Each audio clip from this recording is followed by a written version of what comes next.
Hello，各位觀眾朋友，大家好，我係阿 Ken。咁之前幾條影片咧就講咗我哋買樓點樣去避坑，點樣揀樓，以及點樣去選擇一間適合自己嘅退休居所啦。咁有啲朋友咧就留言問到阿 Ken 啦，阿 Ken 你講咗咁多技術上嘅嘢啦，但我想知道一啲關於生活本身嘅嘢。咁中山住落同香港到底有啲咩唔同呢？咁呢個問題咧就問得好啊！買樓係一個重大嘅決定，住落嚟咧係每一日嘅事。如果你對呢一個地方嘅生活節奏、習慣、文化未有概念，就算層樓買得幾靚，住落嚟都可能會有落差。咁今日呢條片咧，我就想用一個好生活化嘅方式，同大家分享一下中山同埋香港一日生活嘅7個分別啊！咁有啲分別咧係好明顯㗎，咁亦都有啲可能要住落一段時間先至會發現得到。我希望透過呢一個分享，幫你喺決定之前對中山嘅生活有一個更實在嘅畫面啊！嗱，咁第一個分別咧，我想由朝頭早開始講起啊。咁喺香港嘅話，如果退休嘅一啲朋友仔啦，去飲早茶，通常就要大家夾時間就時間啦。因為茶樓朝頭早人多，尤其是係週末，等位可能等半個鐘係好平常嘅事啊。而且香港嘅茶樓節奏比較快啊，咁啊夥計行得好快啦，你坐耐少少，可能你都會感覺唔係咁好意思嘅。咁而喺中山咧，飲茶嘅體驗感咧就完全唔一樣啦。咁我有個喺香港搬過嚟嘅一個客人啦，佢同我講：阿 Ken，我而家終於可以慢慢咁嘆翻一盅兩件啦。咁喺中山你先至能夠有呢種慢活式嘅飲早茶文化啊。咁中山嘅茶樓咧，通常朝頭早6點幾就開門㗎啦。咁你去到咧，可能會見到好多本地嘅一啲阿叔阿姨啊，佢哋喺現場咧，可能大家喺度吹下水、傾下偈，甚至乎坐一個朝頭早，啲夥計都唔會催你走嘅。咁你坐幾耐都得嘅。咁而價錢方面咧，中山嘅飲茶比香港咧平一大截嘅。香港一籠蝦餃可能要你50-60蚊，咁而中山同水準嘅酒樓只需要20蚊左右就有交易啦。咁我記得咧就曾經有個客人啦，佢第一次喺中山飲茶嘅時候啦，咁當日我哋亦都一齊睇樓啦，埋單嗰陣咧就以為夥計計錯數嘅，佢話我哋3個人叫咗6籠點心，埋單都係講緊100零蚊人仔喎，佢覺得不可思議啊！咁呢一個分別代表咩咧？唔係淨係錢嘅問題咁簡單啊，而係生活節奏上嘅分別。諗喺中山朝頭早飲茶可以係一個社交活動，而唔係一個速食嘅過程啊。你可以約一啲朋友仔坐低慢慢傾，傾足一個上晝。咁如果你係喺退休之後鍾意有呢一種一班朋友定期見面傾偈聯誼，中山咁嘅呢種早茶文化咧，會好容易咁令你快速融合得到啊！喺香港嘅公共交通咧非常之發達啦，地鐵、巴士、小巴覆蓋得非常之全面。大部分嘅香港人咧其實已經習慣咗唔使車都可以到處去到大部分嘅地方㗎啦。咁但係喺中山嘅話唔一樣喎。中山嘅公共交通咧雖然係有，但係覆蓋率同埋個班次頻密程度咧，同香港係有明顯嘅差距嘅。如果你係住喺石岐東區呢啲成熟嘅區域，行路或者搭巴士咧，其實都仲算係方便嘅。但係如果你住喺新區，或者你鍾意四圍去，咁有車當然就靈活好多啦。咁曾經啦，我亦都有個客戶，咁佢最早期咧係唔打算喺中山揸車嘅，覺得搭巴士就已經足夠。咁住咗幾個月之後，佢話：阿 Ken 啊，我發覺我都係需要買返部車，因為其實佢有好多想去嘅地方，巴士係唔到，甚至乎咧你要轉2-3次車，好嘥時間。不過亦都有另一個角度嘅，有啲觀眾朋友咧，退休嘅觀眾朋友，反而佢哋覺得中山嘅一啲出行節奏更加適合佢哋。咁佢哋就話啦，喺香港成日需要追巴士、追地鐵，咁啊好緊張嘅。咁而喺中山咧，佢哋習慣咗提早出門，慢慢行去巴士站。咁等車嗰陣咧，又可以熟悉一下周圍嘅一個環境啊，甚至乎會撞到啲街坊傾下偈。咁呢一個分別咧，就唔係話邊個好與邊個唔好啦。咁呢個係兩種唔同嘅生活節奏嚟嘅。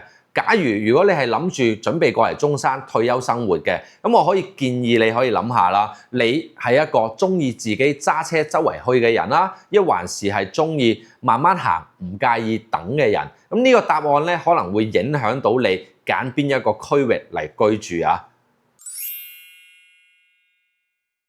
香港嘅街市咧，大部分係喺室內，有冷氣、乾淨企理。咁啊，但係價錢咧相對嚟講就貴少少啦，而且唔係咁多選擇啊，有時候選擇並不多。咁啊，而中山嘅街市咧，好多時候仲係露天嘅，或者半露天嘅。咁地面咧有時候濕笪笪，空氣中有陣魚腥味或者菜味都唔出奇㗎。咁對於未習慣嘅人嚟講咧，第一次去行街市，可能係會有少少唔習慣嘅。咁但係咧，中山嘅街市有乜嘢好處咧？咁第一，佢夠平啊！同樣嘅菜、同樣嘅魚，喺中山嘅價錢可能係香港嘅一半，甚至乎係1/3啊！而第二就係新鮮，好多菜檔嘅菜係朝頭早先摘送過嚟㗎，魚檔嘅魚仲識跳嘅。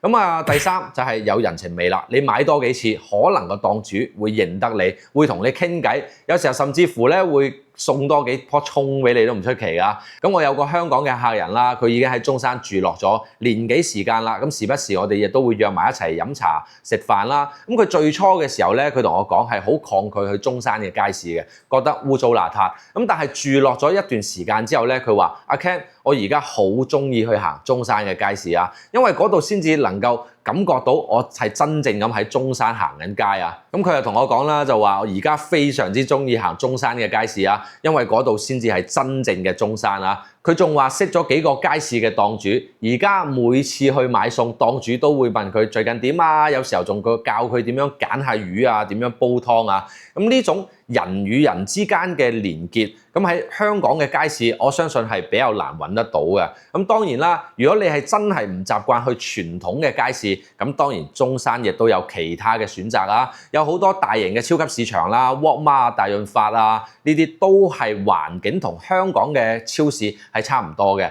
咁價錢咧亦都係比香港平嘅喎，只不過你可能會錯過咗一啲街市獨有嘅人情味啊。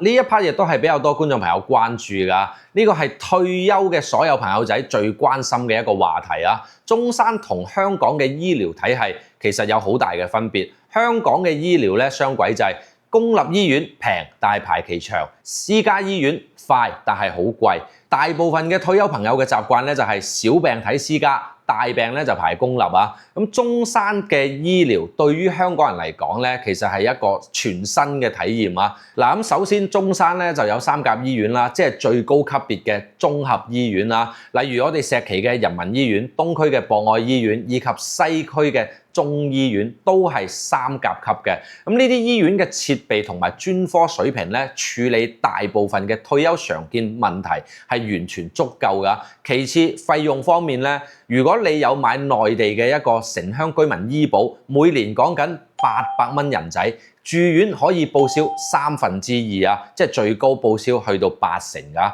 呢個比例同香港嘅公立醫院收費相比，有唔同嘅計算方式，但係最終計翻要自己出嘅嗰部分錢咧，一定係內地呢邊性價比高啊。咁但係當然咧，亦都會有一個需要適應嘅地方啦。第一，排隊制度，內地嘅醫院排隊方式同香港係有少少唔同嘅，有時候需要自己攞籌，自己去唔同樓層嘅科室報到。咁假如你係唔熟悉呢個流程，第一次去嘅話，可能會覺得比較混亂啊。咁而第二咧就係溝通方式，醫生嘅診斷時間通常會比香港短啦，你要學識點樣喺短時間內表達清楚你自己嘅病徵啦。咁而第三，藥物嘅話咧，內地嘅藥物品牌同香港可能會有唔同，就算同一種成分牌子都未必係一樣嘢。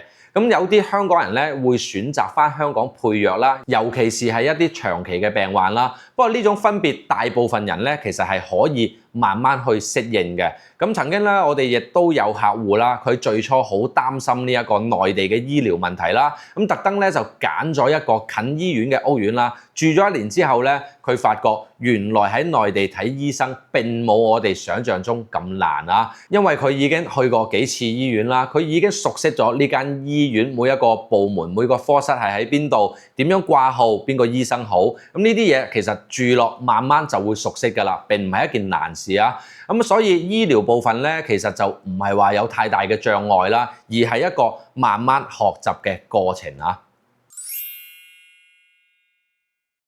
香港人嘅社交模式比較傾向於約好先見，朋友之間會約時間、約地點，好少會突然之間上去坐下咁。但係中山嘅社交模式咧，相對嚟講係比較隨意嘅。咁我哋亦都有個客戶朋友啦，佢住嘅屋苑樓下有公園啦，朝頭早好多長者會喺度運動啦、傾偈啦。咁佢話最初只不過係諗住落去行下嘅啫，後尾有人主動同佢傾偈，慢慢就識咗一班朋友啦。咁佢話其實喺香港住咗幾十年，同隔離鄰舍講過嘅嘢加埋可能唔超過10句，但係住喺中山搬咗嚟3個月，佢已經識得樓下賣菜嘅阿姐、公園打太極嘅陳生，仲有酒樓經常見到隔離台嘅黃太啊。咁呢一種社交模式嘅分別咧，就係對於退休生活係有好大嘅影響嘅。咁假如果你係中意有自己嘅一個空間，唔想太多社交，中山同樣可以做得到。但如果你想退休之後有朋友、有社交圈、有歸屬感，中山呢度咧比較開放嘅社交文化啊，會令你好快能夠融入得到本地嘅社群啊。咁當然啦，呢一種社交模式咧，亦都係有需要適應嘅地方嘅。咁有啲香港人咧會覺得點解啲街坊咁中意問你住邊度啊、仔女做咩啊、層樓幾錢買？呢啲問題咧，如果喺香港咁樣問咧，可能會俾人視為係私人嘢。但係喺中山呢度係一種表達關心嘅一個方式啦，我只能夠咁講。咁你唔需要所有嘢都答嘅，但係你要明白呢種文化差異以後，你會更加容易理解到你啲鄰居佢哋嘅善意啊。咁呢一個分別咧係好明顯嘅，亦都係最容易俾好多朋友仔會忽略到嘅。咁而喺香港嘅天氣，大家其實好熟悉，夏天熱，冬天就唔算凍，春天嘅話潮濕。咁而中山嘅氣候咧，其實同香港你話似唔似咧，亦都係有幾分相似嘅，但係佢都有幾個細微嘅一個區別啊。咁譬如夏天嚟計啦，中山嘅夏天會比香港再熱少少，而且濕度咧有時候會更加高啊。咁如果你係習慣咗香港夏天開冷氣，嚟到中山你可能會開得更加密啊。咁呢個問題咧就直接反映咗喺電費上面啦。咁啊，之前阿 Yan 亦都拍攝過一條影片啦，中山嘅一個水電費啊係非常之平噶嘛。就算你日日開住冷氣咧，呢條都係有限數啊，所以我覺得呢個問題咧就唔算話太大嘅。咁而冬天嘅話咧，中山嘅冬天會比香港凍少少啊。雖然唔會落雪，但係因為冇香港咁密集嘅一啲高樓大廈，咁可能風咧會大少少，體感上嘅溫度咧係會低啲㗎。咁好多香港嘅朋友仔咧嚟到中山之後咧，佢會發覺第一個冬天好似點解會比香港凍咁多咁嘅。咁再嚟講返春天啦，中山嘅春天潮濕咧程度係同香港差唔多啊，因為中山嘅綠化多，周圍嘅植物多，濕氣感覺咧會更加明顯嘅。咁而中山嘅秋天同春天比起香港就會更加分明啦。咁你會見到樹葉變黃，會聞到花香，會感受到季節嘅一個變化。咁對於一啲退休之後想體驗唔同季節嘅一啲朋友仔嚟講咧，呢種氣候嘅多樣性咧，其實亦都係一種享受嚟嘅。咁呢一個咧，我認為係中山同香港最大嘅一個生活嘅區別啊！香港嘅節奏快，大家都知啦，快行路要快，食飯要快，做嘢要快。就算退咗休之後，好多香港嘅一啲朋友仔啦，佢哋嘅心態都依然係保持咗喺呢一個快度嘅。咁而中山嘅一個生活節奏咧，就明顯慢過香港好多啦。咁我亦都有好多嘅一啲買咗樓嘅客人啦，佢哋都會最終同我講一番説話，佢哋好深刻，佢話：阿 Ken 最初嚟到中山嘅時候，其實係覺得唔慣嘅，因為做咩都覺得好慢，去銀行排隊慢啦，食飯上餸有時候慢啦，咁甚至乎行路都覺得身邊嘅人行得特別慢嘅。但係住咗半年之後咧，佢發覺血壓低咗啊！咁呢個咧就係分別啦。好與壞其實咧係適應嘅問題。如果你退休之後希望保持一個有效率嘅生活模式，咁中山咧可能會令到你有少少唔耐煩。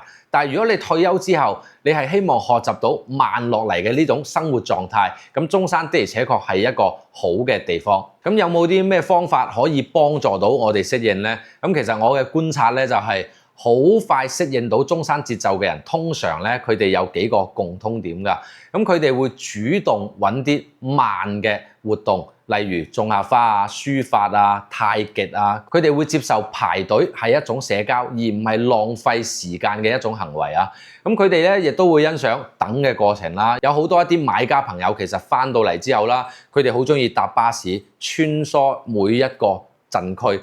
咁其實咧就由頭站到尾站，佢哋沿途咧係能夠認真咁樣睇一睇中山呢一個城市，或者去了解呢一個城市，佢唔覺得係浪費時間。咁呢啲嘢咧就唔係一朝一夕學得到嘅，但住咗落嚟之後咧，你就會發現慢慢自己嘅心態咧其實係轉變咗嘅。咁呢一種轉變咧，咁我認為應該係退休之後最大嘅一個收穫之一啦。所以我成日同啲客人講咧，就係你揀一個地方退休，等於揀一種生活節奏，揀一種社交模式，揀一個唔同嘅氣候，或者揀一個唔同嘅文化。咁啊，當你做呢個決定嘅時候咧，你需要係花多啲時間去了解㗎。咁如果你睇完咗呢條片有啲咩諗法或者想分享嘅，歡迎大家可以喺留言區留低啊。咁假如你住咗喺中山一段時間啦，你認為中山仲有一啲好嘅或者唔好嘅地方，我係冇講到出嚟嘅，歡迎大家喺留言板留低你哋嘅意見啊。